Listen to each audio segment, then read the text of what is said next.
are here with some artists from Castlevania. They work on the artists from Powerhouse Studios. They work on the Castlevania show and the He-Man Masters of the Universe show. Do you want to introduce yourselves? Sure. Katie, you want to go first? Oh, okay. I'm Katie. I work on Castlevania. I'm the character design supervisor in the last few seasons. And I draw anime boys. Nice. All right, Patrick? Patrick. Sure. Hi, my name is Patrick. I'm a director at Powerhouse. I co-directed He-Man and the Master of the Universe, or I should say Master of the Universe Revelation for Netflix. Nice. And before that, I was on Castlevania seasons 1 and 2. Did some work on Seis Manos. And then in my spare time, I work on Knights of the Light Table. And we make little music videos. Nice. Mari? Hi, I'm Mari Arakaki. I'm a character designer on Castlevania currently, and I worked on Blood of Zeus. I worked on Master of the Universe as well, and happy to be here. I draw anime boys as well. Nice, anime boys. Well, today we will be, you guys will be drawing on Drawpile while I feed you guys questions about the art industry. Cool. Well, as you can see, right now they are drawing kangaroos. Maybe a Cyclops. Did you put a muscle tank top on him? Wait, I want to put a muscle tank top on mine. Everyone gets muscle tank tops. Okay, that's the theme of this. No, mine's a crop top. Here we go. Yes. Top. Perfect. Cool. Oh, that's cute. That's cute. I'll be reading the questions from proko.com/607, by the way. It's in the banner up top in the stream. Ask us your questions. Cool. I'll start with the first one. Some leggings. What you got? Okay, cool. Let's see. This is the first one from a day ago. What was the hardest thing you had to face in your artistic career? Wow, we're starting off strong. Yeah, it's a very intense question. Boy. I guess just deadlines. Yeah. Is that the hardest thing? I don't know. I would say that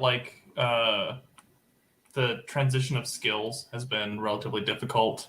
Moving up into more managerial administrative stuff brings with it a lot of challenges that you may not be prepared for as just an artist. When you're in that position of authority, you also have a lot of responsibilities that you need to keep track of. Right. And those can be used against you sometimes. Thankfully, not anyone at Powerhouse has ever done that, but in my Knights of the Light Table and other things, and we've never worked for clients like this, but I've had people who we were getting contracts set up for who tried to strong arm us into stuff because they knew that our workers needed employment. And so they knew that they could use that to kind of force us into a contract we may not like. Things like that.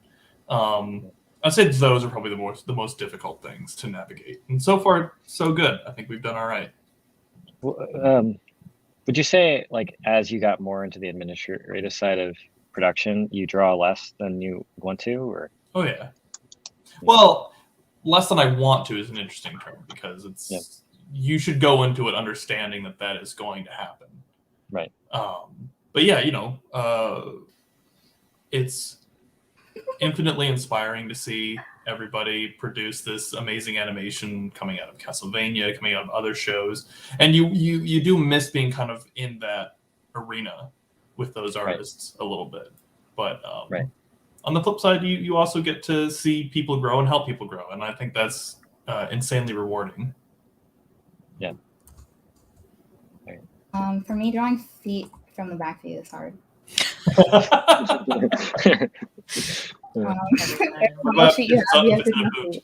the worst. Also, you just kind of get asked to draw stuff that you've literally never drawn before, and it's like there's people who specialize in this industry, and yet here I am doing concepts in something I've literally never drawn before. But deadlines. Deadlines are hard. Yeah, the hardest thing. Mm-hmm. Yeah. How about you, Mari? So I don't know. The hardest thing, I think, when it came to my art career was just kind of deciding, like, or at least realizing that some of the places that you wanted to work at, I mean, as a career, or less than artwork wise, it's just like sometimes those aren't your dream places. And sometimes you got to change where you're going and change what you do in order to fit where you need to go. And that was like, I think, I don't know, psychologically hard, but art wise hard. I don't know. Right. There's always a route to practice. Sometimes you have to give up what you want to draw in order to get where you need to be, but that's okay sometimes. Yeah. Right. Cool. This next one is kind of a long one. It's multiple questions, so it might take a little while. But from the outside looking in, a lot of companies seem to be growing their animation departments and taking part in more and more projects. Is this true? I guess that's. Wait, say that again. A lot of companies seem to be growing their animation departments and taking on more and more projects. So, I guess they're asking if the animation industry is growing. I think so. Yeah. Oh, yeah, definitely. I think so.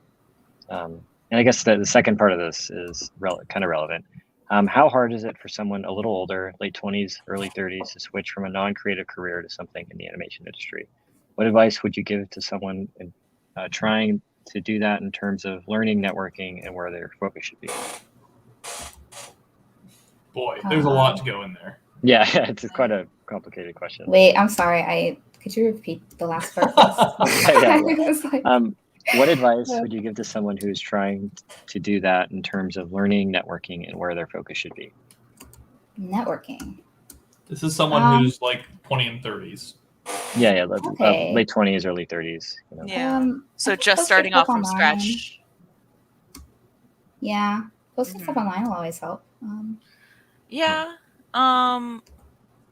There's that's its own job, I think. Sometimes people get caught up in the online portion of doing that too. Mm-hmm. But if you want to build a nice like being online is nice because you can like just kind of make friends a lot more easy than you used to be able to. But I feel like I don't know. It's an interesting question. I would say if we're just talking networking, the way that it used to be done, and it's kind of shifted a little bit, but I do think that like part of this is important, is you would go to festivals or conventions. Obviously right now we're still kind of dealing with COVID, so we need to exercise proper precautions in terms of how we interact with people. And also the internet is a much bigger force right now, but establishing a rapport with other professionals is important. And like I think conventions and festivals are a good way to do that, to kind of meet people in person and getting critiques on your work and just showing people that you're improving is always good. You kind of have to be willing to move, though again, we're in shifting times, so work from home is becoming a lot more prevalent right now. So I guess like my biggest advice is try to make something, make a website, make a business card, and then kind of understand that what you're starting with is not what the end point is. And you're just going to kind of improve that as you go along, put out resumes, keep trying to interact with people, be polite and patient. And yeah, that's the best advice I can give off the bat. I don't know if that's helpful at all. I think it is. I think it's. I think a lot of people get the idea that if you don't start doing art really, really early, then there's no hope of getting in. That's not true at all. Yeah, that's not true. Some of the best artists in the world started in like their 30s. Yeah. So that time. Yeah. So, I don't think any of us started in our 30s, but plenty of us have made complete, like, even though we've been doing art forever, we've made like complete job shifts into different areas which require a whole different set of skills. And I feel like you put your mind to it, you can do a lot. I've seen so many artists get so good over the years, just so quickly, by sheer force of will. It's amazing. Katie, that's horrifying. I'm going to, like, they see the paintbrush on, like... Katie. That's horrifying. Kind of reminds me of like Beautiful Squidward a little bit. It's Yeah. giving me that Jar Jar. Yeah, he shows up in our draw streams at least. No, it's literally the one where like the person is like sees the paintbrush and then like bends over. Okay, never mind. Yeah, no, I see. I know, but it's just giving me. Okay. You know that Jar Jar picture with the big chest. Yeah, Yeah, it's that one. I actually don't know that one. Can you send it to me? Yeah, I can send that to you. Prepare yourself. Uh-oh. Later, not Okay. stream. This person still has, they've asked multiple questions, but they have one more about they're asking about the Castlevania show at all. Do you guys want to talk about it at all, or would you rather? We can't talk about sort of any project that we're currently working on, but if someone says like, how long does it take to draw a prop for a show, then we can answer stuff like that. Mm-hmm. Okay, Or, I suspect I don't think you'll be able to answer this question, so I'm gonna skip it. But they said thank you for taking the time to be part of this event and creating one of the shows in my late 20s and has inspired me to walk the art path. Oh, that's Aw. Happy to be of service. yeah. We came into the game, or I came into Patrick didn't, but I came into this show a bit late, so that's still pretty cool to hear that. Next question is, what is the most obscure / unusual subject you love to draw? Well, we drew like 30 pictures of Michael Sheen last night. Yeah, we do. His face wants me. It fascinates. Michael Sheen from Underworld is a forehead. I don't know Michael Sheen. I've never heard of him before. Have you seen Good Omens? Yeah, turn on your safe search on and Google him. Okay, I'll do it. I was thinking Charlie Sheen. I was thinking like, why are you drawing Charlie Sheen? Michael Sheen. Oh no. Michael Sheen Yeah, is a Michael different Sheen. creature. Yeah. Most, you say obscure thing that we like to draw? Unusual, obscure, right? Unusual. Yeah.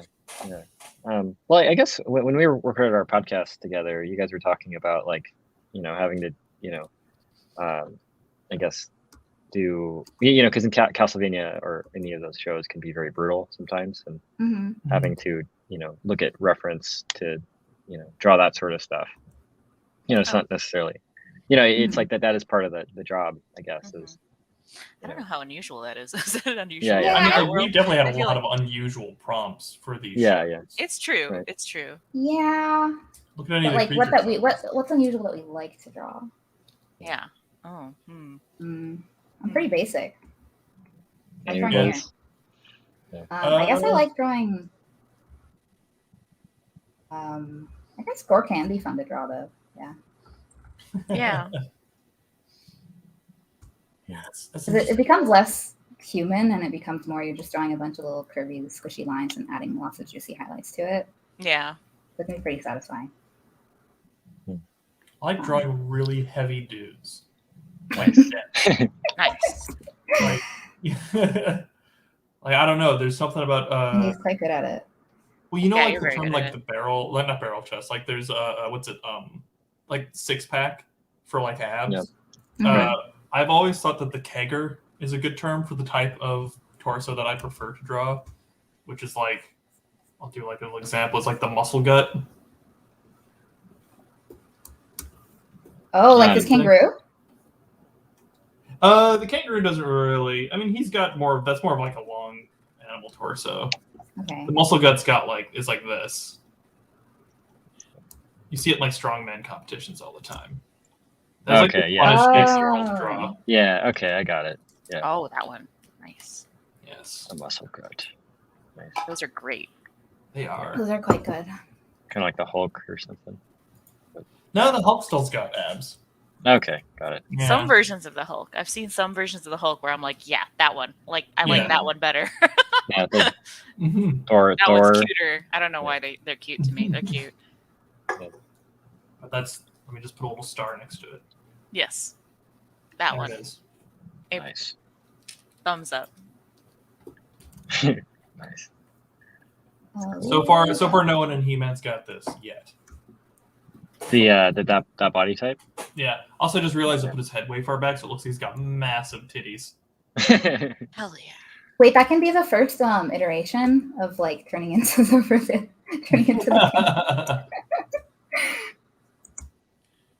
Oh, your little thumbs up here. Let me just kind of there we go. Is that his hand? No, I didn't mean to. This is you put it in the danger zone. No, don't make it his hand. And a little tiny head too. Nice. What else we got? What we got? A little tiny Oh yeah. Got more questions. I got questions for days. Katie, handle the face on this guy. Fishy asks, any advice for students that can't help but compare their work to others around them and get really discouraged because of it? I mean, like kind of what we were saying. And I feel like I've got a lot of experience in this because I grew up as like the only kid in my area that could draw. And so I got a big ego about that before I went into college.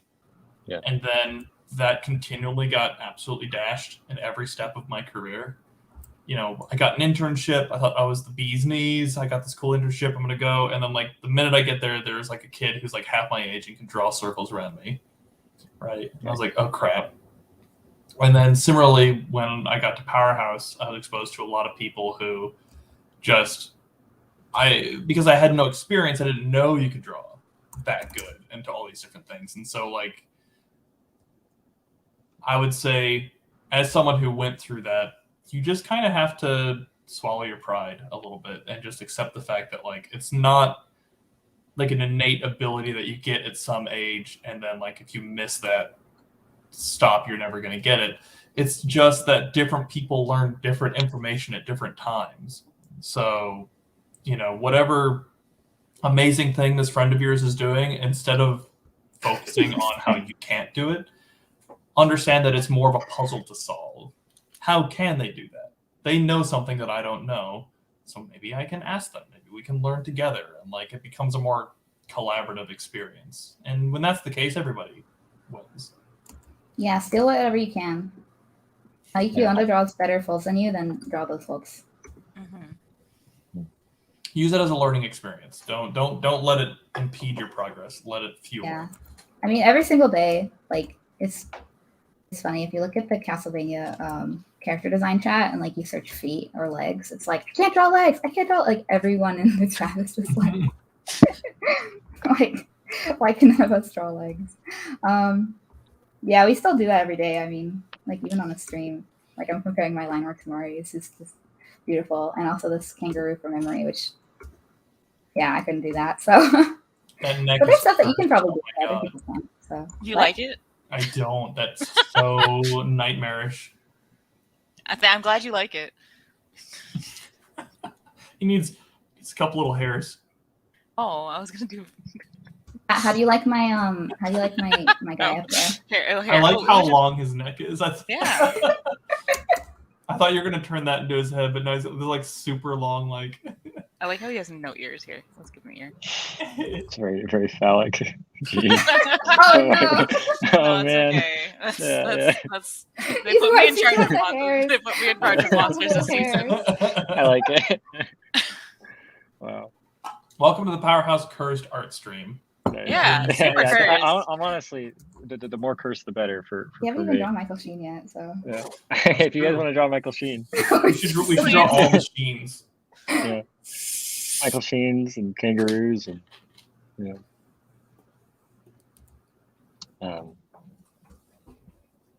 yeah. It seems like for every artist I know struggles with comparing themselves to other people. It's just the nature of being an artist. Like someone's always started earlier than you or draws a specific thing better. And if you think you've got it bad in art, like look at like violin competitions. Yeah. Oh yeah. Like how many like instruments or does some 6-year-old pick up and then can just do like Strauss like right off the bat? Yeah, it's. But that's their life, right? Yeah. You're here to live yours. So. Yeah. Yeah, sometimes it gets you down to being that like, oh yeah, there's somebody way younger than you, but it's just like they just learn something before you. That's all. Yeah. Yeah. It's a different and timeline. maybe also have focuses on different stuff. Like I always get down on myself because I can't do like Scott Robertson perspective and draw cars like perfectly from imagination, or do that stuff like Kim Jong-gi. And then I remember that like I don't want to draw cars. Can Scott Robertson draw this? Probably. Probably. Get Scott Robertson in on a Drawpile, see if he draws it. Probably. And just be like, checkmate, Scott. Yeah, no, Scott Robertson comes in and corrects like my Slides perspective it on across this the guy. table. Like, But yeah, I can mean, you?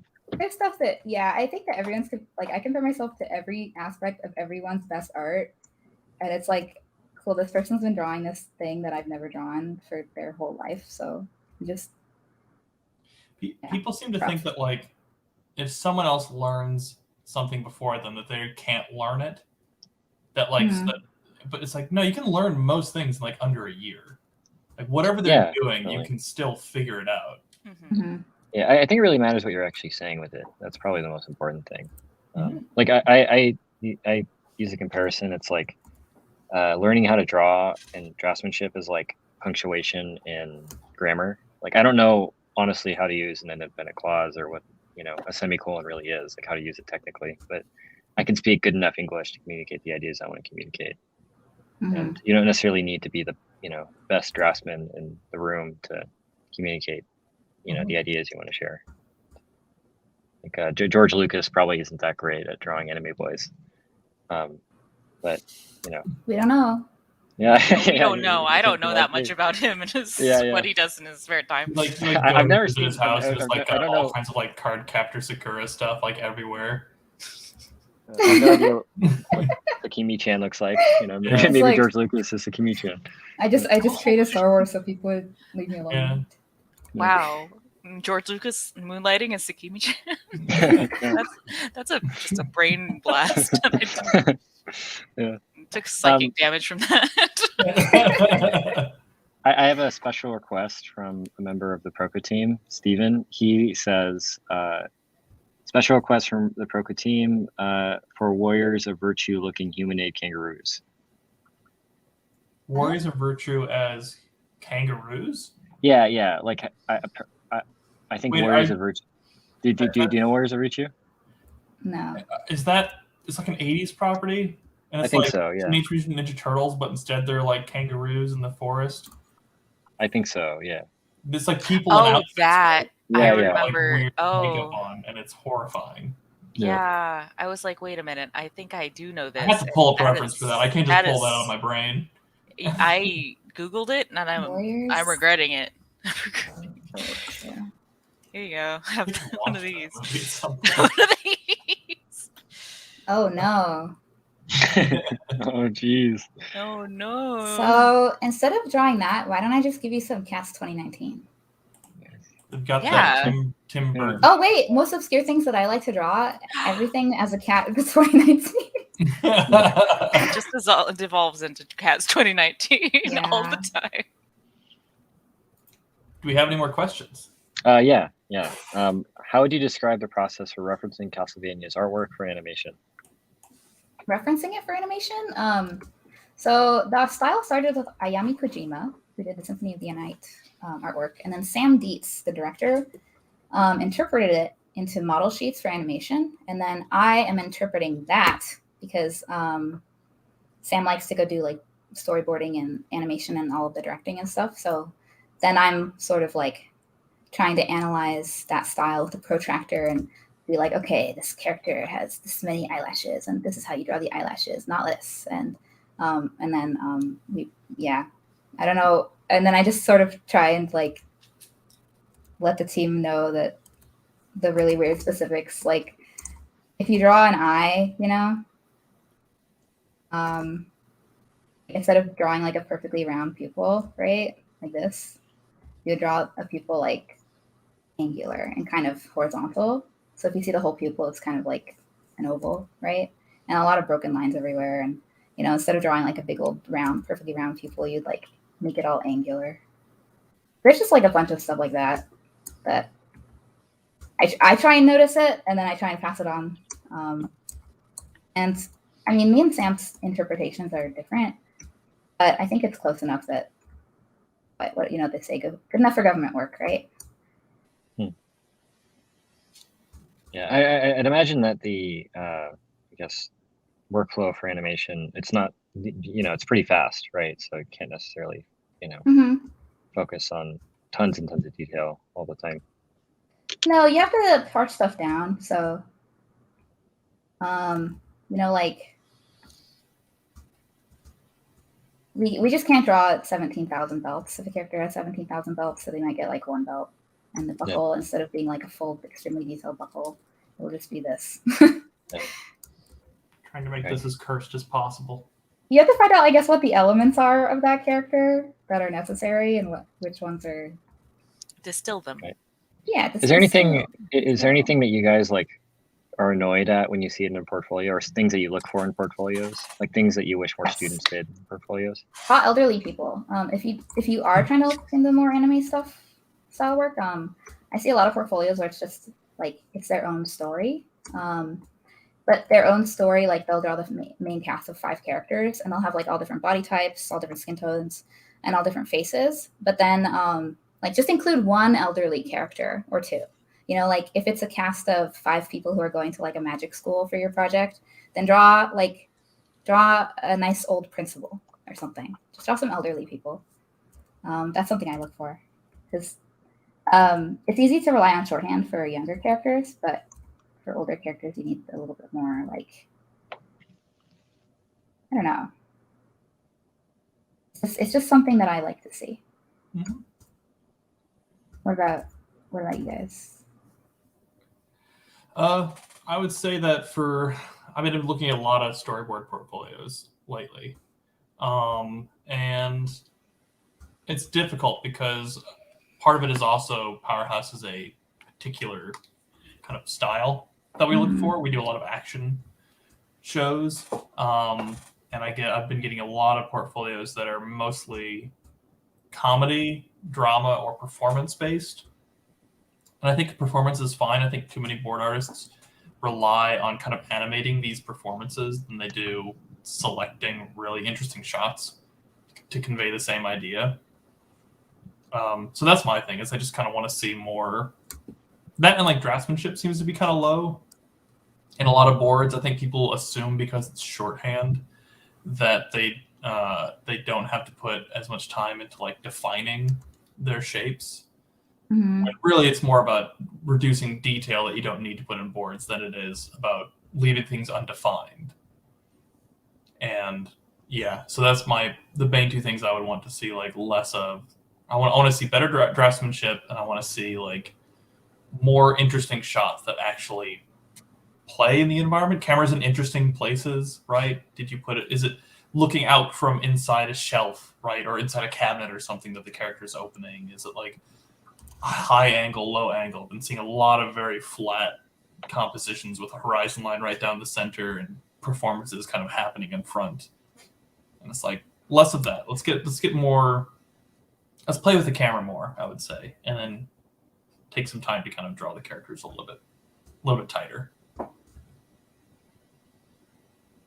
You have any thoughts, Murray? I am not in a supervisor position, so I actually haven't reviewed too many portfolios, but I think we were just discussing this, Katie, the other day about how, especially with what we are doing at Powerhouse, that we wish people would study Japanese model sheets a lot more, because there is so much wealth of information in those. And so I have some names for y'all up here. Yeah. They're beautiful, and the amount of draftsmanship you could just learn from how their shorthand and the anatomy that they simplify. It always like a lot of people say, oh yeah, anime doesn't have a lot of those fundamentals in there. It does. It's just like it does, and it's distilled. Oh, it's so good. It's such a good way to learn, and no one seems to think, like, no one seems to understand, I guess, what we do as character designers, because it's like concepting, but then it's just rotating this stuff like it's a 3D model, man. Like front view, back view, side view. Because if you draw a character and, like, here's the character's horns from the front view, and then in the side view, right, here's the character, and then like one of the horns is just like way bigger than the other, then the animators are going to be like, are the horns the same, or is this perspective? What the heck are you doing here? So gotta be super consistent. Yeah, you have to make that stuff consistent, because then otherwise this stuff will go this exact thing will go out to this animator and that animator and this animator and that animator, and they'll all do a different interpretation of it. But if your model sheet is like the horns are the same size, then they'll be like, okay, well. Or even things like, let's say you have a character who wears a poncho that covers half their body. You're going to have to describe what's underneath that. Because what you're making is a guide for an entire team to use, so that guide has to be hyper accurate. Yep. Toshiyuki. I love Toshiyuki. Bolts. How long does it usually take to complete an episode? Good question. I don't know. Let's say what, like pre-production? Well, I know storyboards takes about, I think a total of 8 weeks. 4 weeks for rough boards for a 22-minute episode. 4 weeks for clean boards. I think pre-production probably takes. How long would you say, Katie? Pre-pro? Next CSV for an episode. It depends. About a month? Well, yeah, about a month. But like for the first episode of a season, we'll get a number of months to do all the concepting and stuff. But then it's like, because you can just reuse those model sheets for later episodes in the same season. But you know, if a character gets an arm slash, then we have to do a model sheet of the character with the arm slash. So, and of course, everything needs a prop. But yeah, about 4 weeks after the first episode. Well, 3. Right now, I think 3. Okay. Yeah, I should say that like the 8 weeks thing is a little bit cushier than what we've been used to doing, but it's what I like. Legs. Yoshida Kenichiro's legs, it looks like this. Like, wee. They're so cute. Yoshida legs go wee. They go wee. Add these to Kino Nishimura's. Oh yeah, and her knees are so strong. Such good, yeah. So good. Oh, and this is actually Kamome Shirahama did the character designs for the new Star Wars short. Yeah. So how long for storyboarding an episode, especially how do you guys approach for an action sequence? How do we approach an action sequence? I think they're asking how long do you take for storyboards, especially for an action sequence? Oh, well, let's see. You've probably got let's just talk about rough boards, which is about a month. Let's see, you've got 4 storyboard artists, maybe 5 or more working on an episode. You're probably going to want, let's say for rough boards on a big action sequence, probably 2. Depending on it depends on how big the action sequence is, right? Like, just like dialogue and drama, like how many characters are involved? Is it a one-on-one fight that's big and dramatic? Is it a couple of punches? Or is it like a battle scene like Lord of the Rings with hundreds of characters all rushing in? And, you know, it really does depend. But I would say that action tends to take long. I mean, just by nature of how many drawings are required, action is more animated. There's more movement, so you're going to have more panels, more drawings. It's going to take longer. I'd say something about, like, to give you a metric, I would say about 1.5 times for like a drama scene is how much you want to give for an action scene. So about 50% more time. If you're just asking for the time, but yeah.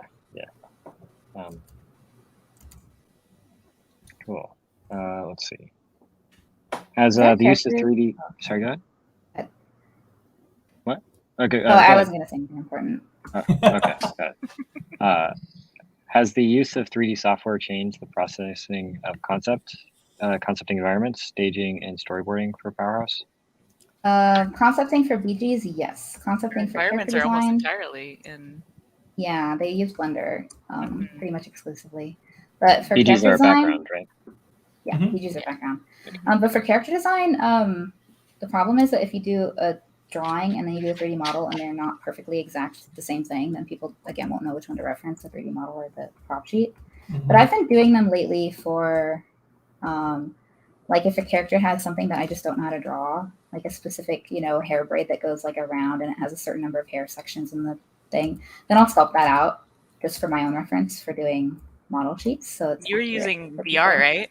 Yeah, I use Gravity Sketch in VR, and that's really Yeah. fun. Because if it's like there's a collar and you just don't understand the curves of the collar from every angle, I'll just go into VR and I'll put my things on and I'll draw it out, and you can rotate it. I grab the little guy, the little mannequin guy, and put him in the and then I just draw the outfit on him, and it's just like those commercials from the early 2000s when you're like drawing, it's pretty fun. It's really quick. VR sculpting is really quick, and also then you do a round of Beat Saber, and then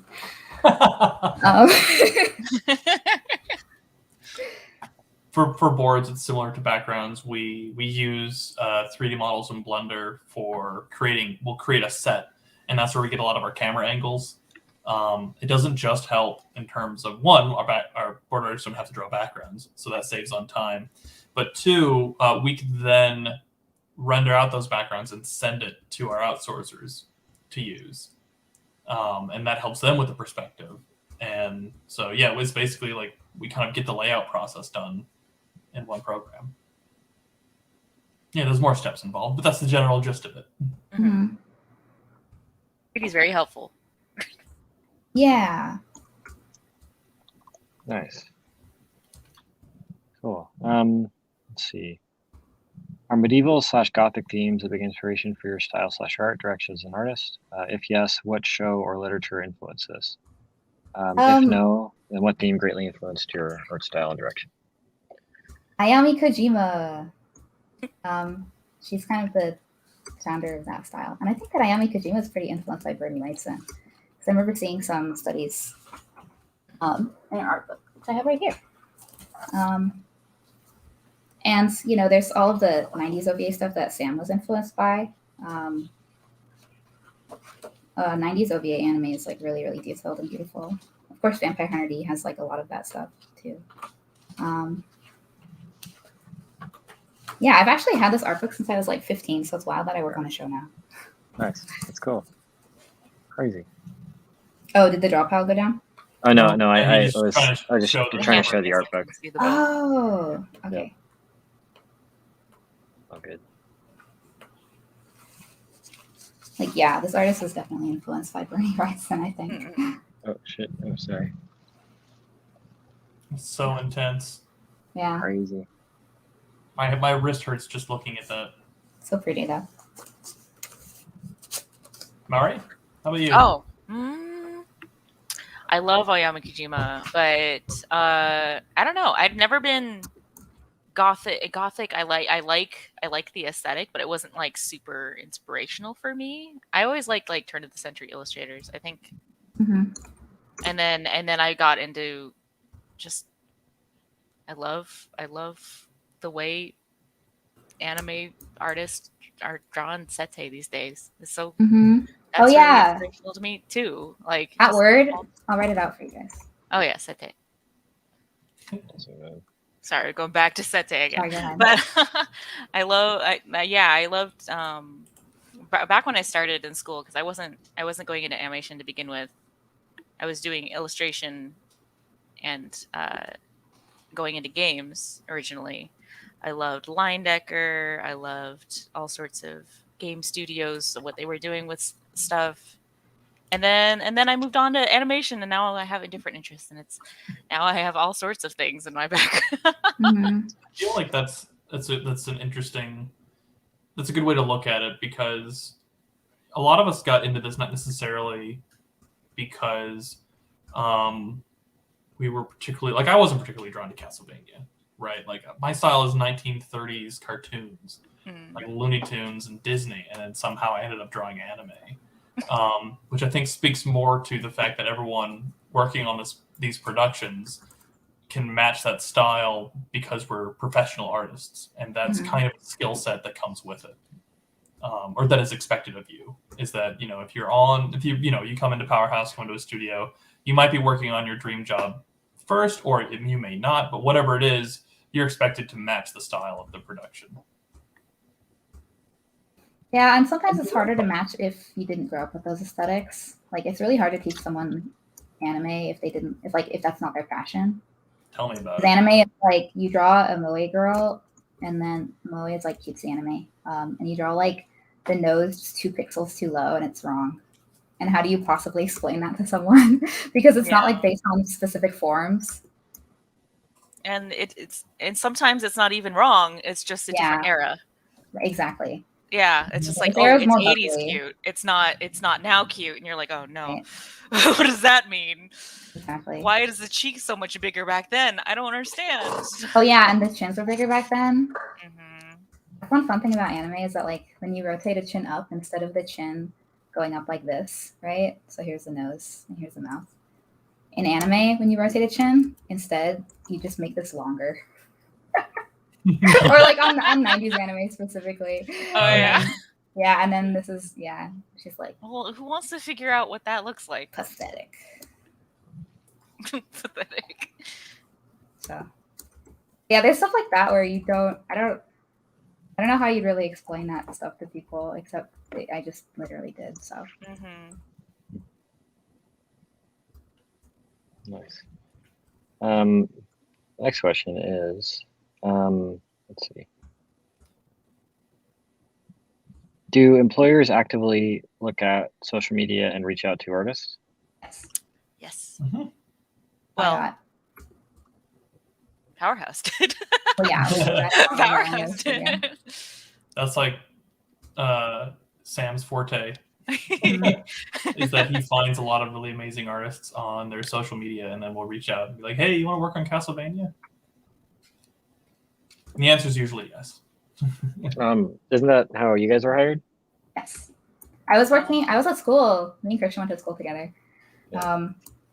And I was playing competitive Overwatch at the time. And I'm going to tell my whole story because it's stupid. But I was doing commissions, and I drew this like cute little commission for this person who was really sweet. And it was like a cat boy, and he's all shirtless, and he's like, real cute. And then I accidentally sent that to my dad when I meant to send him a picture of peanut sauce that I found. And so I sent him this picture, and I was like, oh no. But his response was like really heartwarming, and he was like, the anatomy is quite good, and I think the colors and the shapes and the draftsmanship, and I would like to show your mother, but I won't if you don't want me to. And it was just a really cute dadly response. So I posted a screenshot of that response, and that went viral, but my art was the thing posted right before that. And so that screen cap of my dad, that got like 17,000 likes like way back in the day. And then people saw that, and my art was in the post, and so people checked out the art, and then the art started to pick up, and then Sam found that art and then asked me to do the portraits in Castlevania. And I was studying painting at the time. I didn't know anything about model sheets or any of that. Yeah, I was playing competitive Overwatch, and we lost that game because I checked my DMs during a respawn, and Lucio had to leave, and we lost that game, and I'm stuck in platinum. Now everyone knows that. Now it is in the public record. I'm a flat Lucio. You're greatest shame. We were talking a little bit about like You have matching a styles. Like Katie, like you weren't really into doing a lot of contours at that point. No, not at all. I was like, I did painting because you could hide some stuff by fudging the edges and blurring stuff into the background and throwing dark values over it, but you can't do that in model sheets. Draw every foot. So I learned a lot about line art on the job. Do you guys want to, Mari and Patrick, do you guys want to talk about how you guys get your jobs? Mari? I'll go first. Oh, well, mine's kind of related to Katie's, considering I, for a long time, did commissions. Not commissions, I did conventions. And that's how I knew Katie. And I met Sam, one of the first times you met Sam at the same time. But we were of the same friend group, and you knew that I could draw. I dabble in the anime. I go there. I dabble. And I think at that point it was just like, we need somebody who can match this style, and I was like, yeah, sure, I'll go to Texas. Let's do it. Yeah, that was for Blood of Zeus, and Mari. That show I was the character design lead on, so it has a lot of my style in it. But I knew that Mari could definitely match it because me and Mari are very, like, we have very similar tastes. So I was like, okay, Mari gets it. Like we, Mari can draw beautiful abs. Mari draws the best abs. Oh, no. I was hired considerably before Castlevania. That was in 2011. And that was to work on, at that point, we were doing a pitch to make Epic Mickey into like a movie. That was the first thing I worked on when I was at Powerhouse. And that was one of those things where I think it was a little bit out of desperation because I had just, my plans at the time were to work at Disney and to be a 2D animator there. And that's what I was training to do. And then by the time it came for me to apply, which I'd already interned, and they said, yeah, sure, send an application in. We'd love to have you. Sent an application in, and then I found out that week that Disney had liquefied its 2D animation department. Oh, jeez. I was like, oh, great. Well, now what? And it was during that time that I found a Powerhouse video, and I think they were looking for people because I think I left a comment on a video, and then one of them reached out to me. It was Bruce who reached out, who was the CFO at Powerhouse. And they said, hey, are you looking for work? And I said, yes, I am. And then they said, can you move to Texas? I was in Michigan at the time. And I said, sure. And they said, when can you be here? And like, I think we ended up on like the next week. So I just packed everything I had into a U-Haul and I drove down to Texas and then started at Powerhouse. And somewhere along those lines, Powerhouse switched over from doing Epic Mickey and doing Jasper or Turkey Tail or any of these other small little jobs and moved over to series work doing things like Castlevania. And that was probably the biggest leap for me, was trying to go from like that style to like a Castlevania style. Going from like Frank Thomas to Takeshi Koike is a leap. Kat is the only one among us who can draw Mr. Mouse from memory. I'm not sure if Mickey Mouse? Yeah. Yeah, just because that's all they had us do. Just draw Mickey Mouse over and over again, and then they would make small little adjustments. Yeah, and Mickey Mouse would probably turn out something like a kangaroo. It looks like Sonic when I draw Mouse.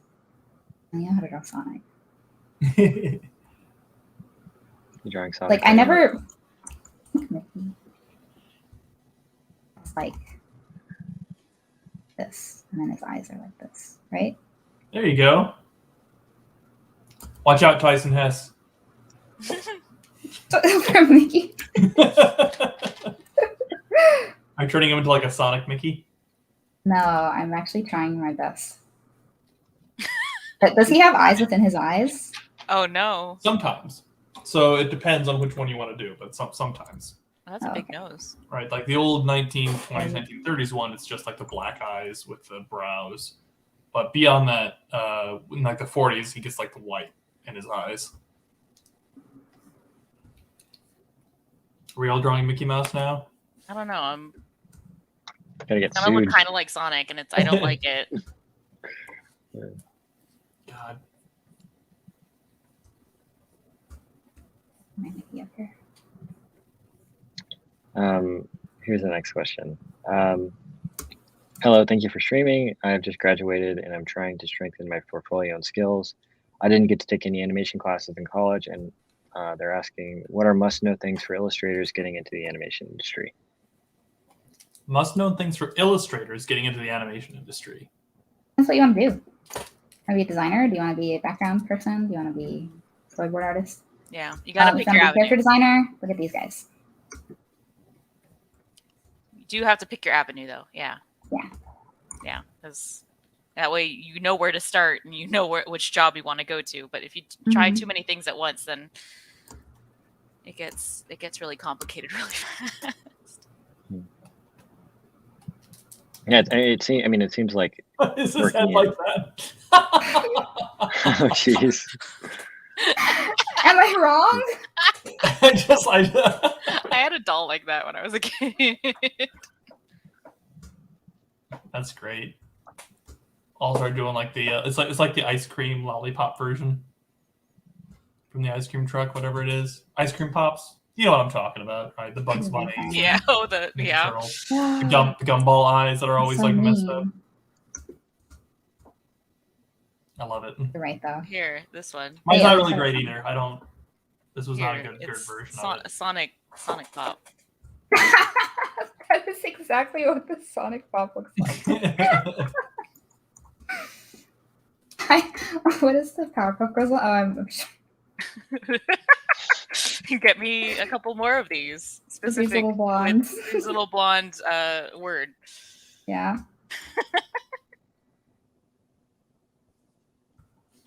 You make up a vampire. Yeah.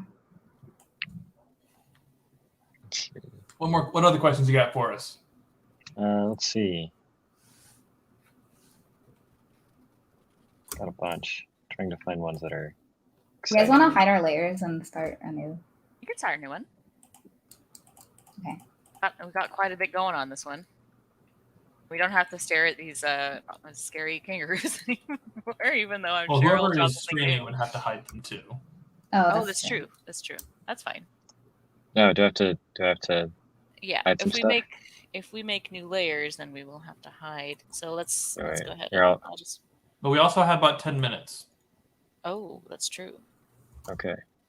So what you got? Okay. Hit us with We some can just keep lightning going. round questions. Yeah, let's just keep Okay, going. We cool. can fill up the corner and just you can keep Okay. the layers give me on. one sec. Yeah. Here, I'll turn the layers back on then. We'll make do with the space we have. Cool. This guy is from Camilio from Colombia. What advice can you give some people building portfolios for animation or storyboard?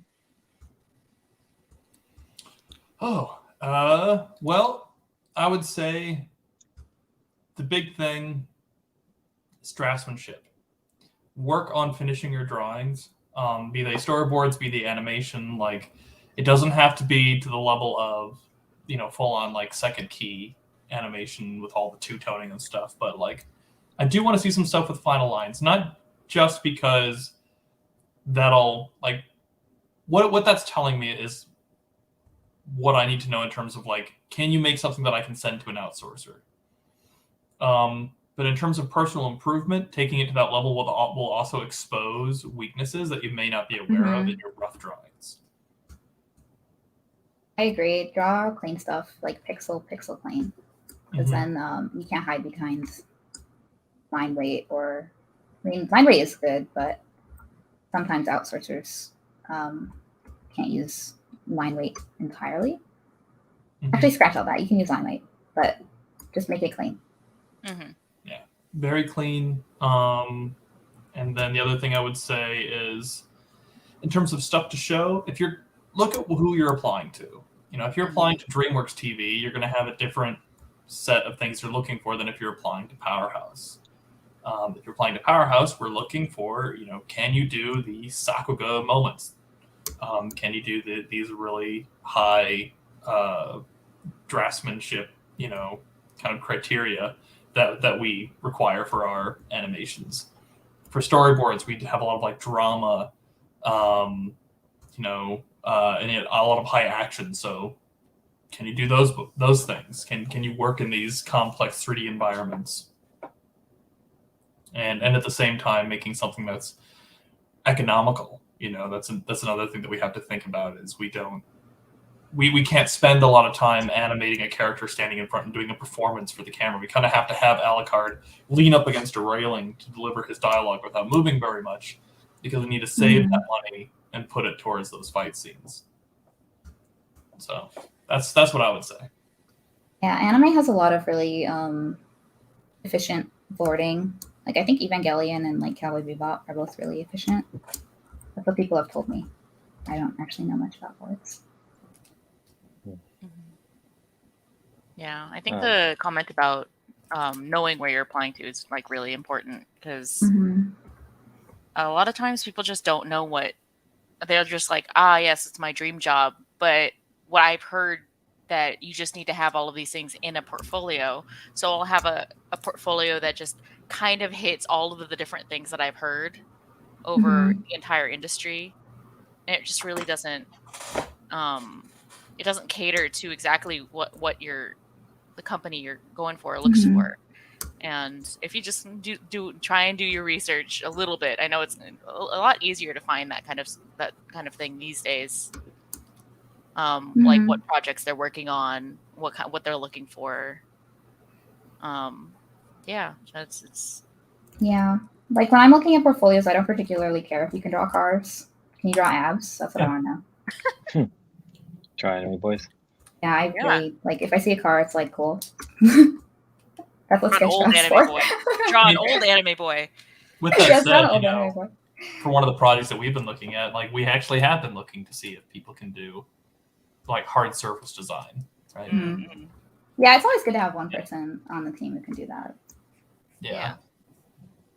So maybe they will be looking for that person too. It also just depends like what the team is full of right now. So like if the team is already full, like has a lot of people who can draw really pretty anime girls, but doesn't have a hard surface person, maybe then they'll be looking for that hard surface person. But you don't really know, like at any given point, what they are. So that's another thing is if you apply and you get rejected, just keep applying because they might be looking for that hard surface person somewhere down the road. It doesn't hurt to ask exactly like, hey, what was I missing? You can ask for critique too. Even if they don't give it to you, don't take it personally. Oh, yeah. And always just feel free to ask for that. Yeah, exactly. And even if, like, I would say that most of the time portfolios that I look at aren't necessarily rejected because, I mean, like, yes, there's in a more extreme case, like if you're applying for storyboards, I don't see any storyboards, I can't really accept that. But if your draftsmanship and your control of anatomy and perspective, and just overall drawing skills are showing through, but you don't have exactly what we're looking for, like I'll give you a test, if I think the skills are there, if I think you're adaptable enough. It's like, oh, I'm only seeing kind of cartoony stuff. We're a little bit more serious, but boy, this cartoony stuff they're doing shows really good command of volume and form.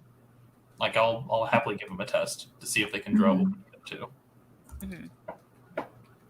Yeah, because those skills translate. Yeah, draftsmanship and sensitivity are the biggest things. Right? Can you guys draw some abs? Sure. Mari! Draw You're some putting me on the abs. spot. Draw abs, dude. You're putting me on the spot. Don't follow me. Don't follow me. I'm gonna zoom in.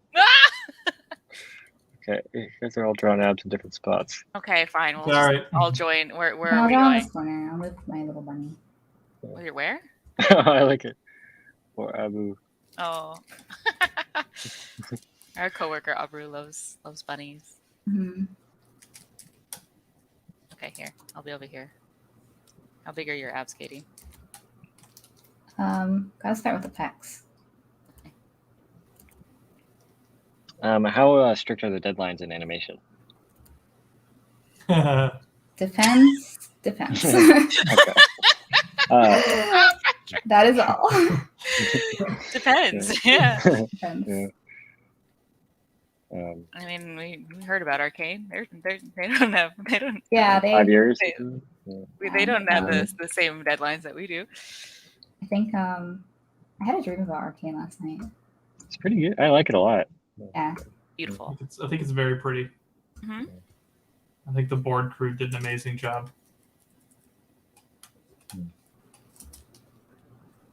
I like the abs that are being drawn. Choosing reference versus shooting your own. Wait, like is an end all be all rule? I guess they're asking like, I mean, I would assume that you probably do both. Yeah, both.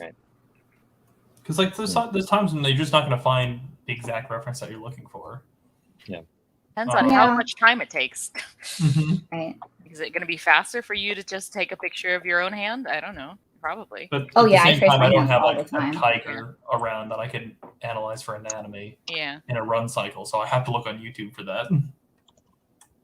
Once Danny Araya, who's one of the board artists, like I drew this hand, and it was like a character like doing this, you know, like wiping like blood off their face. And Danny told me once like that hand had haunted him, like how it was drawn, and like he was just obsessed with that hand, and like he was like, oh man, I wish I could draw hands. And I was like, I traced my hand. I traced it. Oh yeah. It was like it haunted him. Like it was. Yeah, he told me that he had been thinking about that hand for a while. I was like, I'm flattered. I traced it. I mean, don't trace other people's hands. Trace your own hand. I mean, if it's like, yeah, okay. This guy's lat's way too big. Depends if it's free to use.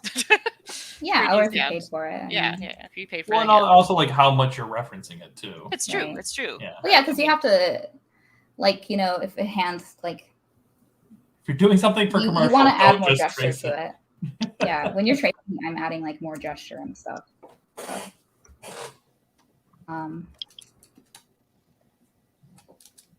Let's see.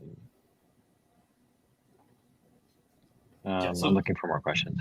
Sorry, were you going to say something? Oh, I was just gonna say, yeah, do both. Yeah. Reference your own stuff. Look at stuff online. Like, Mm-hmm. do you, boo? Yeah. You do you. Yeah. Whatever works. What do you guys think about the home office and working remotely thing? Do you prefer Personally, working? or like Yeah. I guess personally. Personally, I'm done with it. Yeah. I want to go back to a studio. I do miss things like going on lunch trains with people. I miss being a little bit more informed about other productions just by people raving about it in the studio. yeah, I miss that too. Yeah. A lot of my friend group was Powerhouse, and it does feel somewhat splintered with all of us working from home. But that's personal preference, obviously. Yeah. There's an ease of being able to just not have to deal with a lot of things. But I do miss, I wasn't in the office for very long. I was in the office for, I think, 6 months before we went into lockdown. Mm-hmm. But what I do remember is just like you type a terrible pun into chat, and then you hear across the office somebody cackling in the distance, and you're just like, I miss that. Miss that. Yeah, I miss the camaraderie a lot. Mm-hmm. I like being able to. I don't have poop anxiety though anymore. That's true. No poop anxiety. Yeah. That's true. Mm-hmm. Yeah. What is the highlight of working on Powerhouse so far? The highlight? Yeah. Your favorite thing? Just. I guess here. Let me see. Find the question specifically. This is from a while ago. I just remembered the question. Let's see. It's like, what's the best thing working at Powerhouse? I guess like a peak experience. Working there. Like. Well, whether it be hanging out with people or some cool project that you got to do, or I guess it's that sort of thing. I just like working with my team. I really like my team. Our team rocks. And, yeah, I just really like them. I think it's pretty cool that Castlevania was so successful because it means that there is sort of a market now for adult animation, or an animation in more of an anime style. So I think it's really cool to be riding those coattails. Right. But I just like I like it because when you're working on a show, you're just like, haha, look at my design, and then other people are like, haha, add 7 eyes to that, and then someone's like, give them a hoodie, and then that goes in the show or something. It feels like you're just working on a little show with your friends. Like it doesn't feel like you're working on something that millions of people will see. It just feels like you're hanging out with friends sometimes. A notorious Castlevania hoodie. Oh yeah, I don't actually know if we've drawn a hoodie, but that was just an example. I know, but I'm just amused. Mari, how about you? My favorite thing. Let's see. I don't know. The crew, our group, our people are just fucking rad. Oh, sorry. are just That's rad. it. Are just That's totally rad. fine. That's my emphasis. say- Is you they're could say just fuck. rad. Okay, I Mm-hmm. love our people. We're just really just I don't know. It's Oh. I've never met just like a nicer group of people. Like There's good folks here. yeah, there's really good folks here. That share a lot of interests, and we're just like, Mhm. man, you throw this one idea out there, and then we're all like, yeah, I know exactly what you're putting down. I know exactly what you're saying here, and Yeah. it's just great. It's just great. I think that's the highlight. Yeah, it's just like not just getting to work with people, but also seeing like how people grow and expand upon their art, and seeing like where someone was when they were hired versus where they are now. And like that kind of thing is that like we're all that's my Powerhouse is such a fantastic place to learn at, because just from the nature of where we started to where we are now, there is a extraordinarily wide breadth of knowledge and skill sets here, and everyone's so free and open about sharing the minutia of their craft, you know. And so it's been fantastic. Yeah, it's we have these like meme chats too, where everyone posts like memes of stuff that are NDA and can never see the light of day. But I would be so sad if like I just couldn't see those wonderful memes. And yeah, everyone is like, I think we had a lot of people take time off like for Endwalker, which I guess is a Final Fantasy thing. Is it? Yeah. But yeah, it's just pretty funny. It's just like suddenly everybody's gone, and you're like, Yeah, oh, it's Final Fantasy week. It Everybody's reminds got me to of quickly grade. get through the expansion. Yeah. A Halo game came out when I was 13, and the next day, like, none of the boys were in school. Everyone was. That's how it goes. Mhm. Was it the same way with like Animal Crossing? I will Like not when New comment Horizons on that came at out, the wasn't like time. half the studio gone? Or breaking their switches into Animal Like that was Crossing like a is the only national thing holiday that for us. the only thing that kept me going for a while. I love you, Hamlet. Love you, Hamlet. Hamlet is good. He lifts a lot of weights for a hamster. Mm-hmm. Mm-hmm, mm-hmm. I'm gonna make him a gym in the DLC.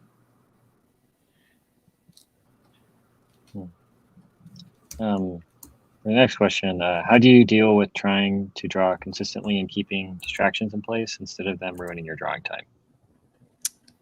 I'm having that issue right now where I'm getting distracted because I'm trying to draw on. Also, this might have to be our last question. It's already past 3. Oh, okay, got it. So how do you stay consistent without it ruining your drawing time? Yeah, like how do you manage distractions and, you know, I guess keep Depends on the schedule and work. stuff. Sometimes it really is a conscious effort. Like Yeah. storyboarding, I think has been the hardest for me because you have to be so conscious when you're boarding, because it's all about just you're making all these decisions about where's the camera angle and why and where is this person walking to and what's the blocking, what's the staging, what's the story, and so I can't have like music on when it's just illustration. Like if I'm cleaning up something and I don't have to put that conscious effort in, I can turn the brain off, turn some music on, and that helps me stay focused. But for other stuff like boards, it's very difficult. I don't know. You kind of have to trick yourself and be willfully willing. You have to be willing to be tricked. Like, I'm going to put my desk in the living room or over here so that when I'm sitting down, I feel like I'm at work. And you know that you're doing that to serve a purpose, but you kind of have to like, it's like believing in Santa. Like you kind of have to be like, but it's going to work, and I'm going to put effort into like doing it so that I can trick my brain into focusing. Yeah. I have this app called Back to Work where it shows me how long I've been working and actually clicking around in Clip Studio Paint. And by the end of the day, I just try and get that to a certain number, but sometimes This stressful program. it's such a stressful extremely program. stressful. I don't know. I think managing, like knowing what a lot of the times what you're going to get hung up on, and just managing how much time you're spending on it how to Mhm. mitigate. I think that's like part of it's a big part of the job that a lot of people just don't acknowledge. Mhm. Some stuff just doesn't matter as much. It's like, Yeah. yeah, Priorities, man. you don't need to over design like a simple prop, for instance. Mm-hmm. There you go. No more abs. Not everything is a portfolio piece, I guess, on the job. You know. Abs are a thing of the past. Well, do you guys want to wrap up? I think we have to. Or Cool. at least I do. I need to get back to work. Yeah. I But only need this to has get back been to work if Sam is extraordinarily watching fun. the stream.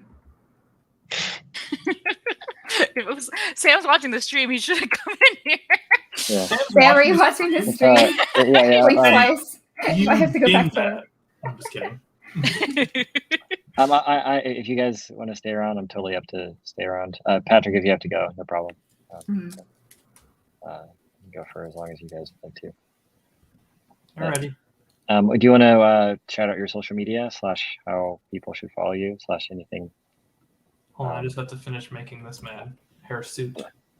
Oh man, buff man, Here you go. nice.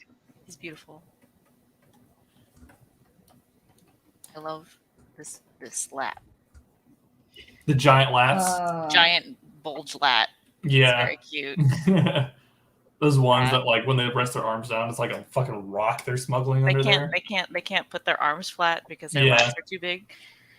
What was that These joke that Spencers. comedian said about like how do those big strong guys like wipe their ass?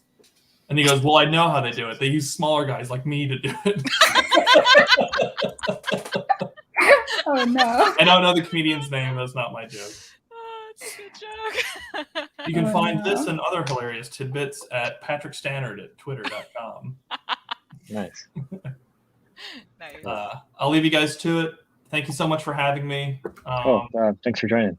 This has been great. It's been a while since I've gotten to draw a nice set of abs. Nice. Thank you for It joining. was good. Pat. Yeah. See you, Pat. Yeah. Bye, everybody. Bye, chat. Y'all have fun. Bye.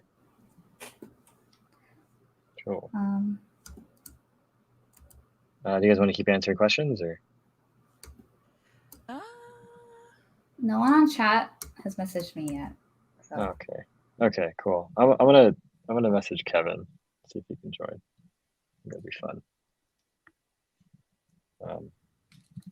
Well, I will move on with another question then. Yeah, we can answer a couple more, I think. Is talent required to master drawing the human figure, or is it dedication and practice? Oh, it's practice. Absolutely practice. It's talent. The figure? Yeah, I don't know where I would have been without practice. And as talented as people are, it's more how you learn and whether you pick up information faster. But I don't know if that's, I don't know how to answer talent questions because people are extremely talented indeed. But I always feel like it has to do with how fast they pick up information and just the way they learn. Mhm. And I don't, Right. and how they apply it. But I don't know. I've watched my fair share of Proko videos and Mhm. been to Marshall Vandriff's webinars and seminars. So I don't know. It's all you put in the work, you learn from the masters, and you get there, and it's great. And then you learn how to draw abs like I don't today. Yeah. It Well, and is amazing. I hear a lot that it's like, somebody was asking like, what do you do if you just can't draw? What do you feel like if your day, like you're just having a bad day? Like, how do you work through it? How do I work through it? Well, I erase what I was drawing and I'll try again. Yep. Try again a different angle. I'll do maybe something slightly different. Maybe that'll get a reference. If you have multiple assignments, maybe you can just jump to the other assignment. Yeah. Like if you have a main character design and then a rock prop to draw, then make a rock prop. Warm up on some rocks, pretend that they're abs, and then you can move on to the main character afterwards. But first, check in with your supervisor and make sure that that's okay. yeah. Let them know. Let them know that you're drawing rocks instead of your main character. Yeah, because then they might be like, "Where's that main character?" And you're like, I'm drawing rocks. Sorry, Katie. I'm drawing rocks right now. No, I was. I'm not drawing rocks. Gareth Wong says, "Draw Michael Sheen." Okay. Draw Michael Sheen. Okay, where's that one picture of Michael Sheen from Underworld? Ryan Oliver says, "Hi there. Sorry if this was asked already. I joined the stream a little late. I am a junior character designer, and Powerhouse is a big inspiration of mine. What are some red flags you tend to see in character portfolios?" Red flags. Not drawing clean enough. Not drawing full turnarounds. Draw a full turnaround. By that I mean, front view, back view, side view, and have everything be consistent. Like, stuff needs to line up properly. So, here's your head, and then here's your side head. And here's your, okay, this is a 3/4 head now. And then this is a front head. Make sure this stuff lines up, right? So here, now this head doesn't line up. Yeah, draw turnarounds. I don't see turnarounds very often in portfolios. It's not just concepting. It's concepting. Concepting is part of it, yes, but then you need to go and figure out the volumes of what you're drawing from every angle. That's the stuff that I don't usually see a lot of people do. You don't need a lot of it. It's nice to see how you think through all of that stuff. I know a lot of people here's a good portion of how you think in concept, and here's a good portion of how you think of turnarounds. I feel like turnarounds is really big on us because we need to do a lot of the turnaround work.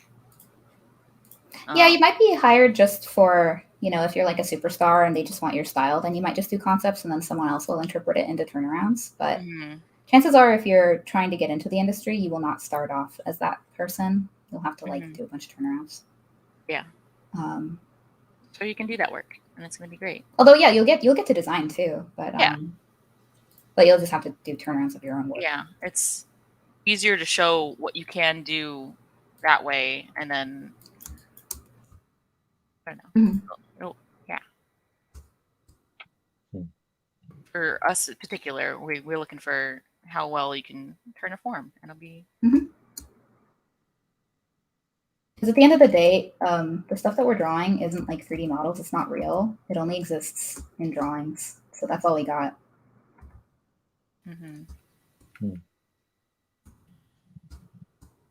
looking for more questions, by the way. But a lot of them, I guess, are very similar. So, yeah. I guess a common one is, do you guys recommend going to art school? That's a hard one. I think it depends on what you value out of art school and what you think would be worth your time. Considering there's a lot of people like that other person in the very beginning that was just like, I'm just starting out in art. I'm looking to network. I know that art school is a huge place to network. I've kept in contact with a ton of people from my art school, and that's a broad part of my network right now.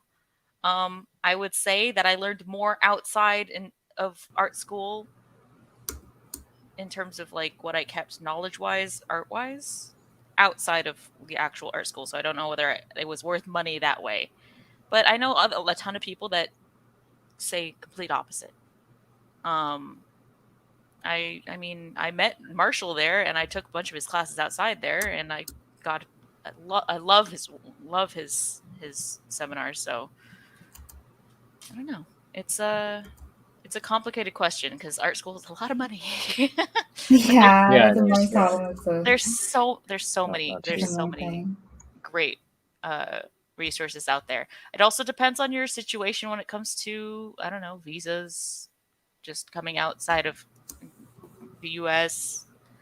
I would say that it's less important for Powerhouse. I know that Sam specifically said something about not worrying about whether you have a degree or not, and it just matters with what you can do. But yeah, the main thing is visas. Yeah. And I don't really know the ins and outs of that very much. Yeah, I know that's important for that. But you guys know your situations better than anybody. Yeah.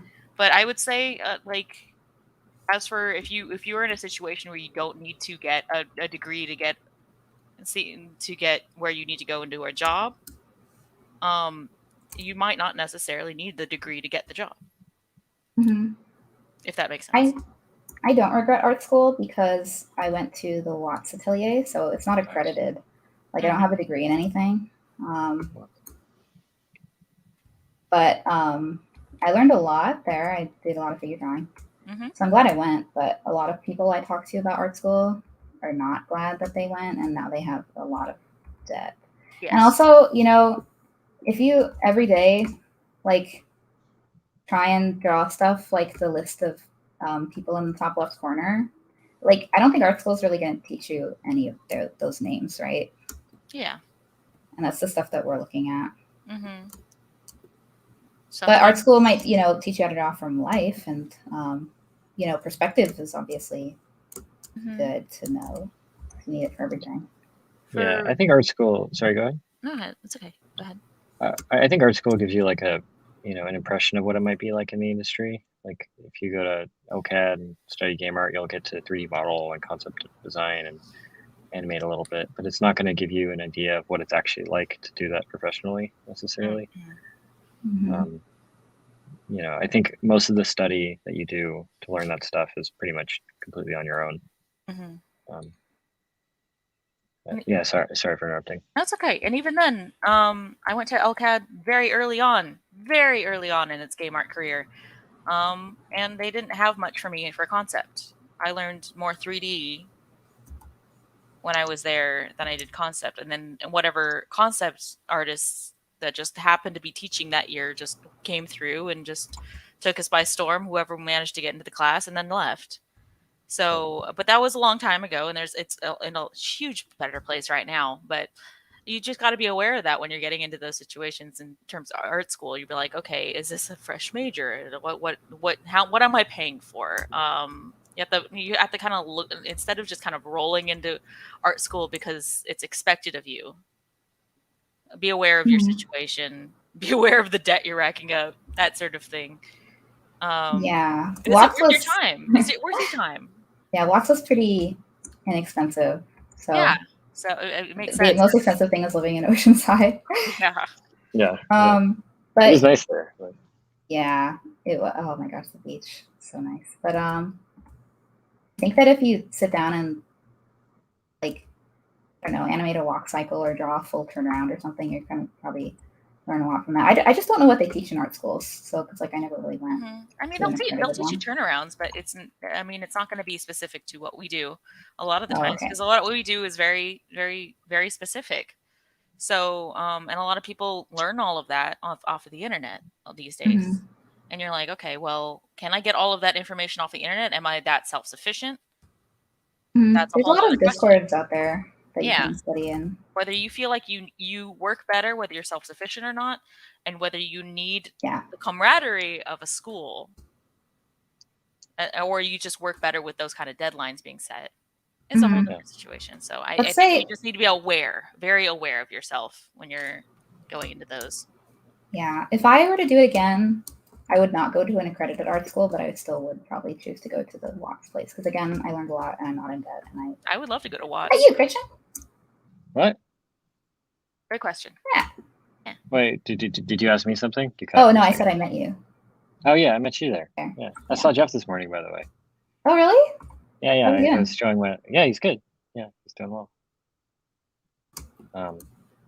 Yeah, saw Ben the other day too. So all doing well. Yeah. I'll go visit someday. Yeah, you should. You both should come out and check out the Proko studio too. Yeah.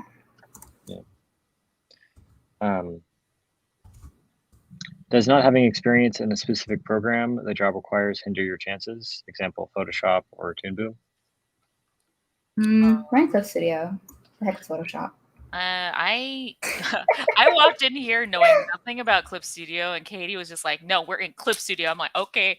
And then Mhm. then I did a crash course in Clip Studio. Not that far and not that different than Photoshop. But knowing how to digital art in general, yes, that would probably be good. Yeah. Knowing how to make your way around some basic tools. That, but character designers and you've changed the game at Powerhouse and just made everybody use Clip Studio these days. Now that we have Liquify.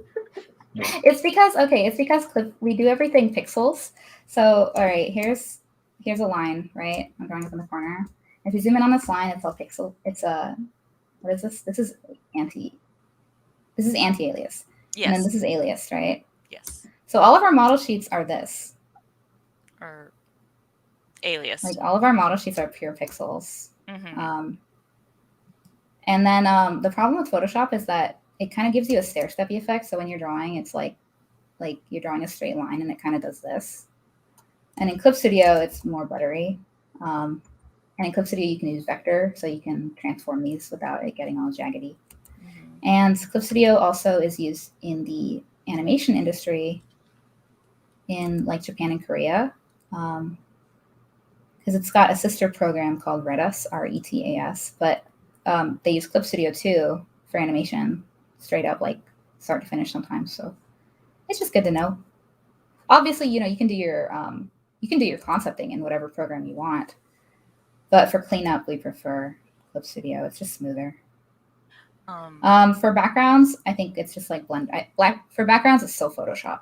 Still Photoshop, yeah. Mm-hmm. I know that we use Photoshop a lot and a lot of different Adobe products here too. It depends on where you're going. I know they still use After Effects almost entirely in compositing.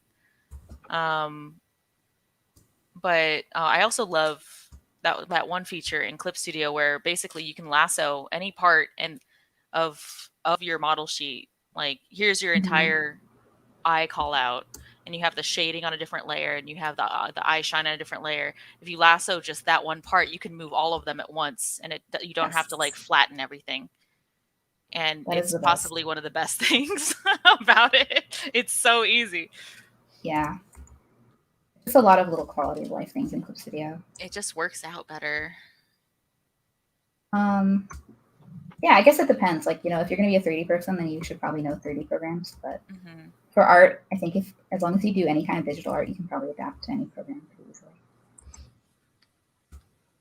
Is this Michael Sheen? It's giving me that one guy from Lord of the Rings. Boromir? No. He's like that one. No. He's one of the bad guys in the end. Oh, like one of the dad.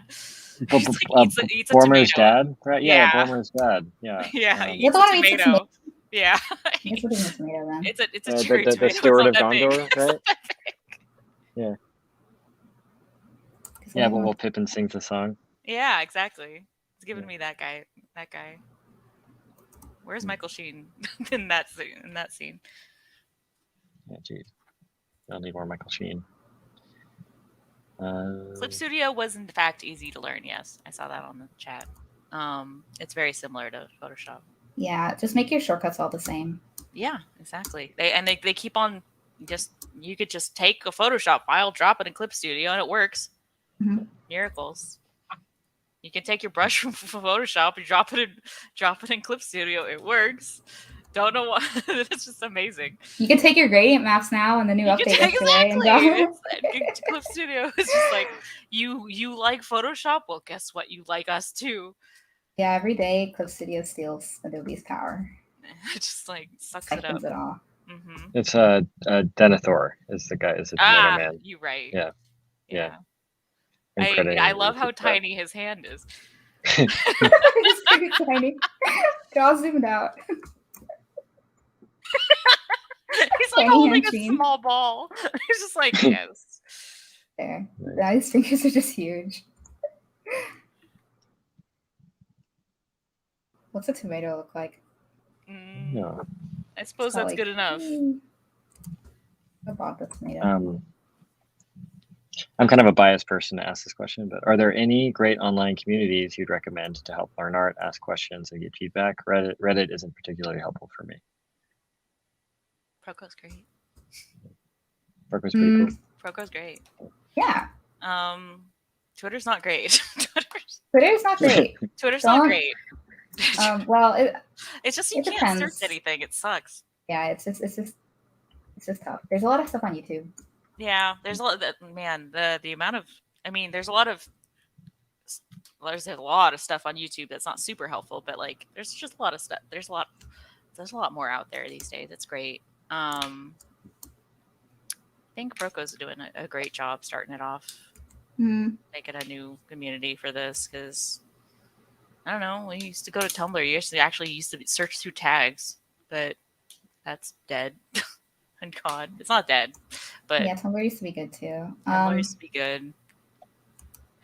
Instagram sucks to search through too. It's just hard. I still use Twitter, so it's not like I don't use Twitter. Twitter's like the only thing I use, but I would sure like to look through my likes sometimes, but I have to make do with making lists and make the whole Discord. There's some Discords out there that are pretty nice, but they're all private. You have to make your way into them somehow. Yeah. But I know that Amber Blade Jones has some Discords, right, for backgrounds. But I'm not in them, so I don't know. Although I should be, because I need to learn. Yeah, stuff. True. Yeah. So see, like a lot of artists that you admire. Sometimes they have community Discords. It's fun to join them, and they talk about all of their art communities a lot these days. Sometimes your favorite Twitch streamer artist also has a community. Sometimes you can join those. There's plenty of those. Find a fandom and get really obsessed with it and draw all the characters in it, and then you'll learn stuff. Yeah, and we're pioneering the Michael Sheen fandom. We're not really pioneering. We're not. The Michael Sheen fandom is long since established. I understand this, but Michael Sheen, new profile pic.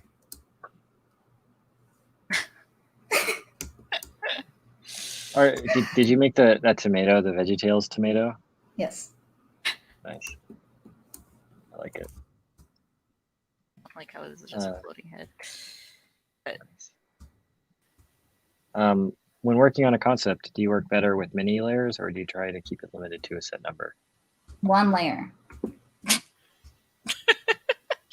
If I try and sketch something and then clean it up on another layer, it loses everything beautiful. So usually I'll sketch and then I'll delete my lines, and I'll sketch and I'll delete my lines. So here's the line, and then it's like, okay, this is too messy, so I'll clean up this area. I think it just depends on your process. When I'm doing concepts, first of all, it depends on how many iterations I'm doing. If I start working on one and I start erasing and then doing it over and over again, it'll be like 4 hours and I've made 3 lines. And that's never where I want to be, because I look at Katie, I'm like, I'm sorry, I only drew 4 lines today. And I'll be like, that's okay, I drew 3. But if I be like, okay, I drew this one thing that I'm not happy with, I'll turn off the layer and I'll keep working and not look at it, and then by the end of 3 hours, I'll have a ton of sketches. I'll pick up the ones I like, mix and match all the parts, and then throw it up on a page, and here's a set. I don't know. I feel like working on one layer and erasing sometimes makes me lose track of how much art I've actually done that day. Yeah, and it hurts a little bit. It hurts a little bit by the end of the day, and you're just like, I have been drawing, but where did all that art go? Right, and then you feel bad. But sometimes when you know yourself, you're like, okay, well, I just need to work on one layer just to get it done. And then you know exactly how much you've drawn, then you can get it done, and that's fine. But if it's not working for you, sometimes you just gotta make sure you keep track, because then you don't take as much psychic damage. I had to remind myself to do that like a couple times when I was doing concepts for animation, because a lot of times in games they were like, oh yeah, do iterations, and a lot of people were just coming out with concepts like very easily at Powerhouse, very quickly, and I was like, Yeah, I'm less interested in like. It depends, because sometimes like you'll get such a specific description of a character that doing silhouettes isn't even that helpful. yeah, Like I think silhouettes are probably helpful for like monsters if you don't have a specific idea prompt. going. But like if the animators need a monster that's Big Fists McGee, Yeah, then it's like the silhouette's going to be Big Fists McGee, you know? Yeah. well, I mean, what if Big Fist McGee had like fists coming out of his shoulders? Like, Yeah. here he is, Big Fist. But McGee. then in that case, instead of doing silhouettes, I would try and figure out the anatomy of all of the different ways Big Fist McGee would work. Yeah, exactly. I do like this Among Us guy though. Among Us, Big Fist McGee. Yeah. Oh, thanks. I like him too. He has no arms, just fists. I think that's fine. It's really big fists. There we go. Among Us. Yeah, no elbows or anything. But I don't know. I think it's more like just keeping to your idea. If you're having trouble, make sure you keep yourself honest with that. And then if it works out for you to work on one layer, go for it. If it works for you to make more layers, sometimes I have many layers. Sometimes I have none. Sometimes you can just ask your team too. Like if you are working at a studio, you can be like, does this look good? And then people say, Katie, you drew that arm way too long. And I'll be like, Katie, right. You're canceled. What? That's what they'll tell you. Oh, yeah. Oh, no. Yeah. But yeah. I hope that answered your question. I forgot what the question was. But... I think it was like, you use many layers. And then about monsters. It just we drew a Fists Among Us. Everything. Yeah. That's the answer. Is the Among Us Fist Man. He looks like Keanu Reeves, and I love him. He kind of does look like Keanu Reeves. Yeah. Why can't I draw Michael Sheen? Why have you captured your likeness is so good? We drew him like 10 times last night. Oh, I didn't. See, it's not talent; it's practice. It's practice. Use reference. How many times do you have to draw Michael Sheen before you're a good artist? Obviously, about 10. About what Mari did. Yeah.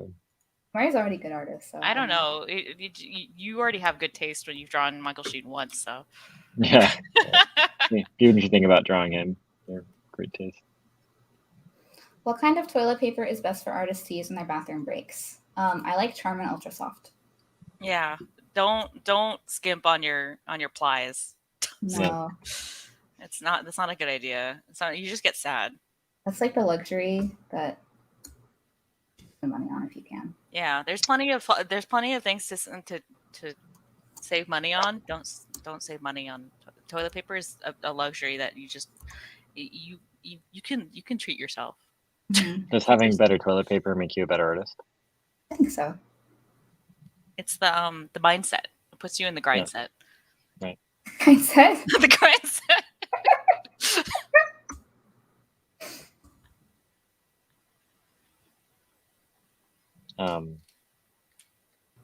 Maybe instead of double fists, they're gonna be double toilet papers. Ooh, nice. Marshall says hello, by the way. Marshall, love that guy. Love Marshall. Love that dude. Marshall Vandriff.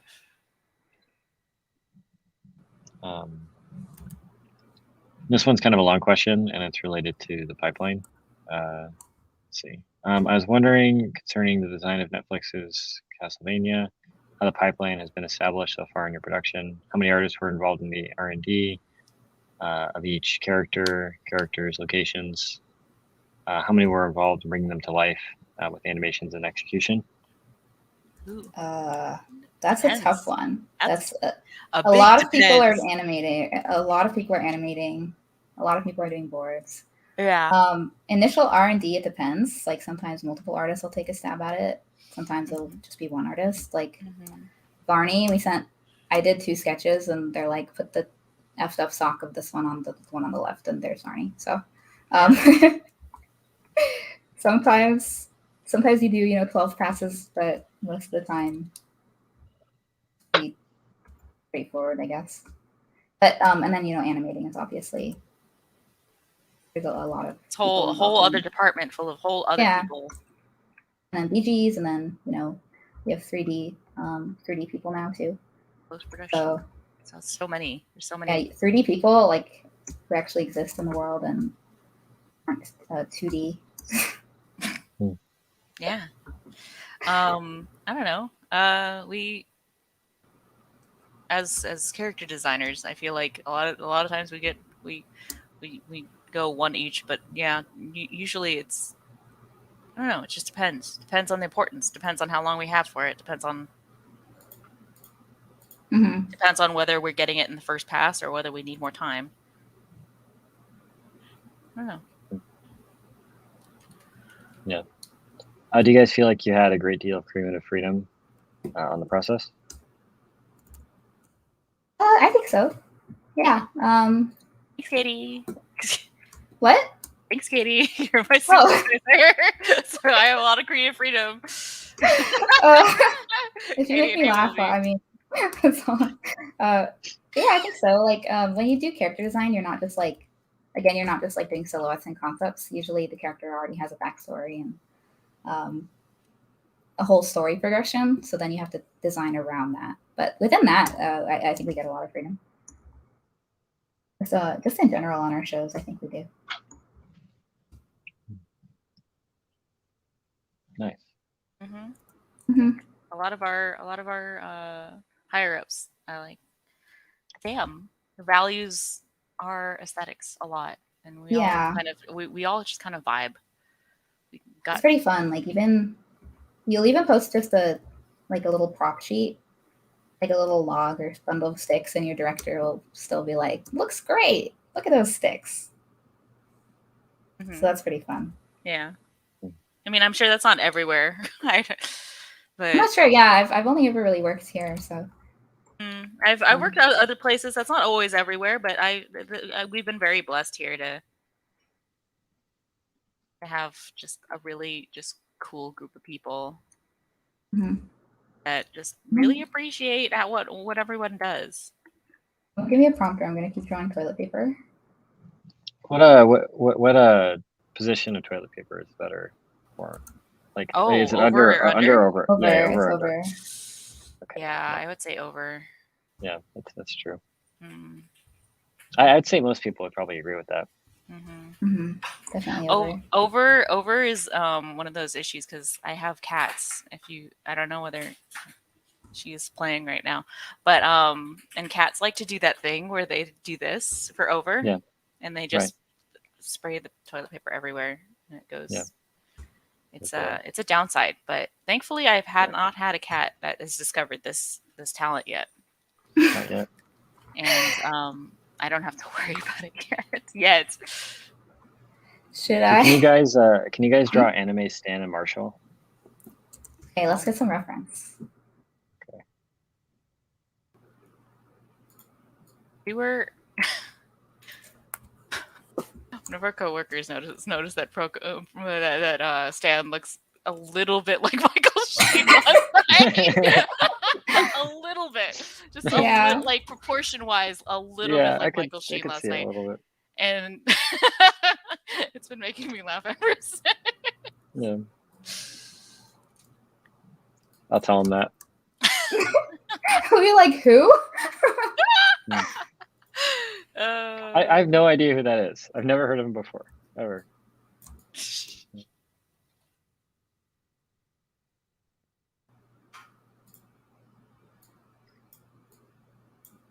Here, I'll ask another question. Is there talk within the animation industry about making more narratively driven, high concept action shows for adults? Yes. I think a lot of folks want to do that now. Yes. I mean, look at how successful Arcane has been. That's been like, wow. Huge. Yeah. Arcane, Studio Mirror, making Dota and Witcher movie, and just a whole bunch of stuff happening all the time. But it was Invincible. Yeah, not anime necessarily, but just the action adult oriented. Yeah. it's more in that wheelhouse of like, I don't know. It's just all over the place now. Everybody, Mhm. I feel like they felt the market. Are you drawing Stan or Marshall? I think I can draw Marshall or Stan. I can draw either. I mean, we don't have to take turns. You can do both. I Oh. think we probably should call it after we do these. So Okay. we'll almost go an hour after. Yeah. But yeah. Oh shoot. Okay, yeah. Let's see. I'm going to read this question before I read it to you guys. Okay. Wait a sec. It's kind of a long one. No problem.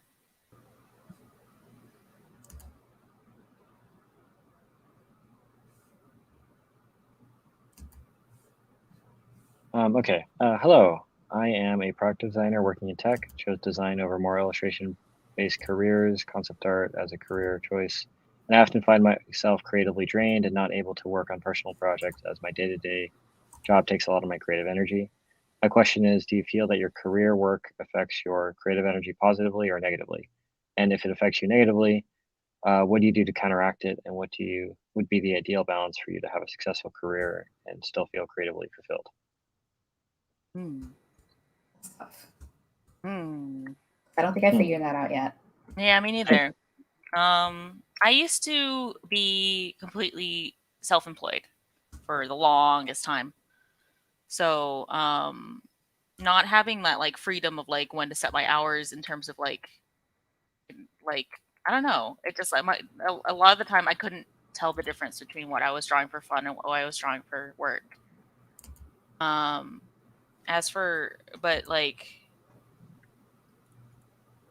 And now I'm just doing this day to day. It almost feels like, I don't know, I can't separate that yet too much. I haven't been working here for too long, gotta admit. But I feel like I'm just starting to figure out when those like lines are starting to separate in terms of like, here's where my day ends. Do I want to keep drawing? Do I want to do another thing? Do I want to play games? Do I want to have another hobby? Do I want to work on my own projects?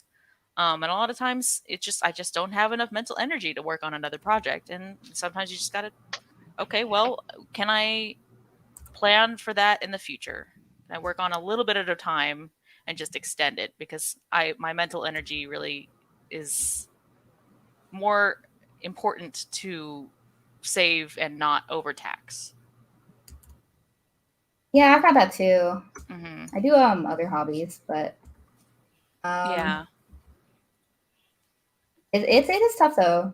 A lot Yeah. of the times it's like, cool, I'm done drawing for the day, and then I just don't draw anything. Yeah. And then other days it's like, I'm done drawing for the day. Let's jump into a draw pile and draw some more, or let's draw a whole bunch of humorous's or animation prompts or whatever.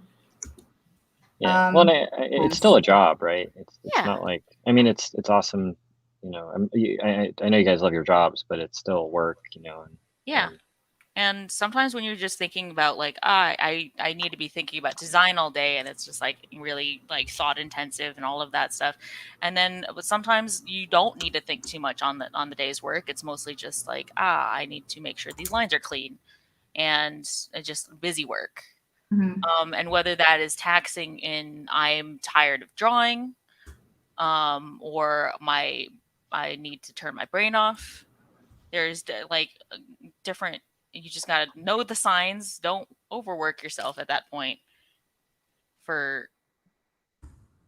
But also know your limits in that regard. I don't know. It's a hard avenue to cross. Right.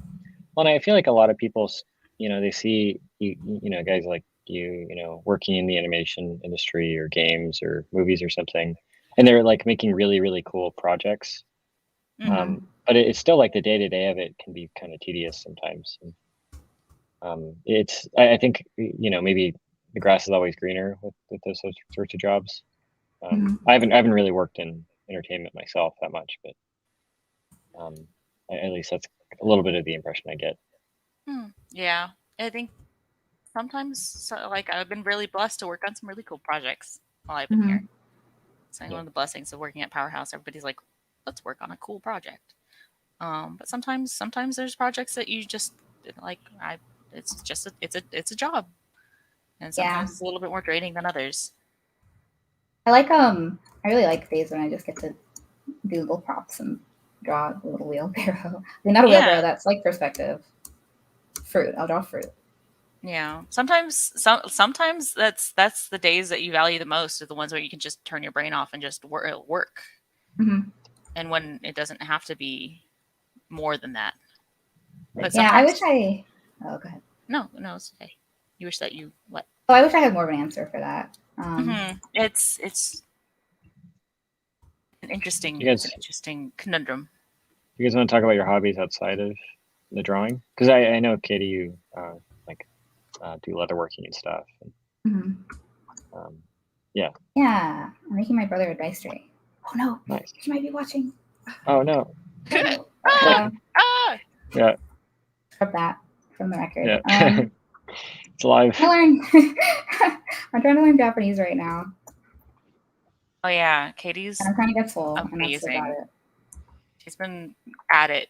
Like every time she logs off for the night, it's just like, I have to go practice my Japanese before I go to bed every single night. I'm like, I do Anki every day. Damn respect. I have a streak since February 12th. Anki, if you don't know, is a spaced repetition software, and people use it for learning languages or like medical students and stuff. Mm-mm. I did it for like a hot second, and then I was like, I need to have time to play video game. Oh, play video game is fun. Play video game. I've been playing Animal Crossing, the DLC. And Beat Saber. Yeah. I need to get. I'm playing Oblivion recently. Oh, yeah. How's that going? It's fun. Doing a stealth archer run. Yeah. That's always great. Dark Brotherhood. Yeah.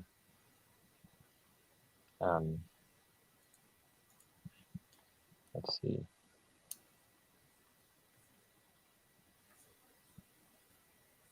I love this. Did I give him the Jujutsu Kaisen hair? No, don't do that to Marshall. Is this Marshall or is this Marshall? You know what? What vibe he's giving me? He's giving me Cheeto's cheetah cat. I can see that. Yeah.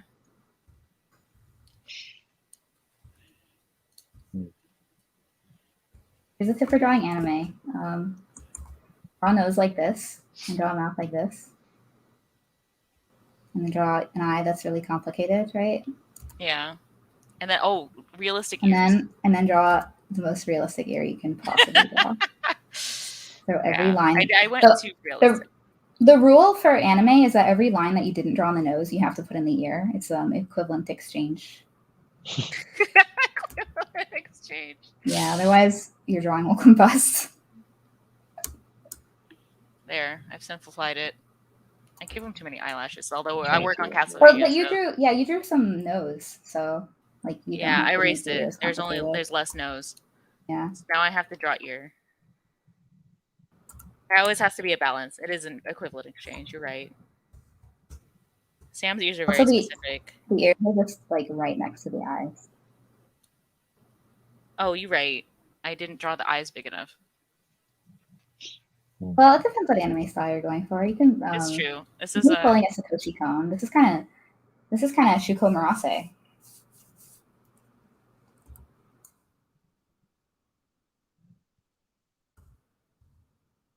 Let's see. A lot of the times it has to do with like very specific, like, oh, here's some proportions, here's how the line treatment, and eye style. Mm-hmm.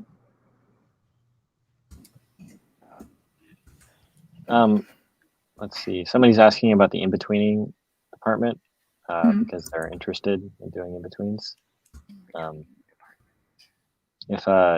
guess if somebody wanted to apply to Powerhouse, how would they go about it? They'll put out tweets sometimes when they're looking for people for specific positions, but otherwise, just see what's available on the website. Mm-hmm. The website has been updated. Mm-hmm. for a long time not updated, but now it has been. I think I can work with this hand in this pose because it'll cover up the nose. I love this. I love this, Marshall. I love it too. I like the anime stand. It's getting more anime the more I simplify. I'm like taking Nice. taking proportions, and I'm like, oh, guess what? Now it's not. It used to be an actual portrait, and now I'm just simplifying it to be more anime. Here, let's do the Castlevania tear duck thing. They give Sasuke hair. Oh, Nice. And a piercing.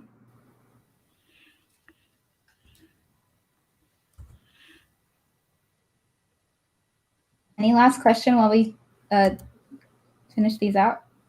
Yes.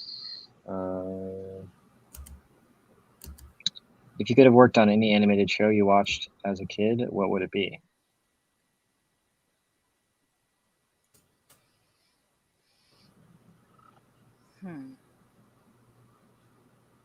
My mind is blanking on animated shows I watched as a kid. Maybe Kiki's Delivery Service, but maybe not actually. I don't know. When I think about working on shows that, like, it's already perfect.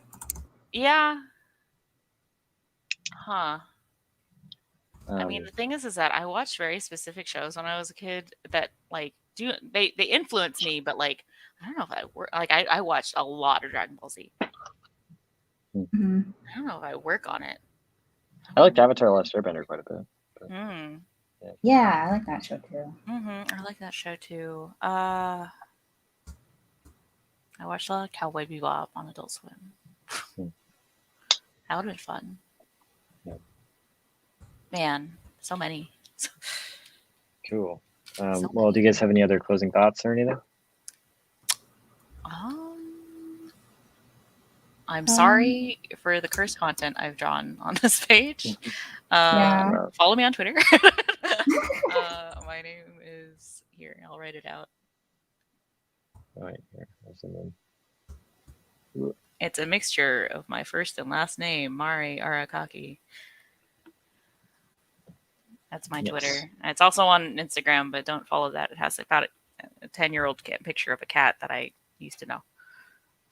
I'm this. I don't know how to say my name. I always pronounce it as Cloisius. Yeah. I always say Cloisius. I log on to Twitter twice a month.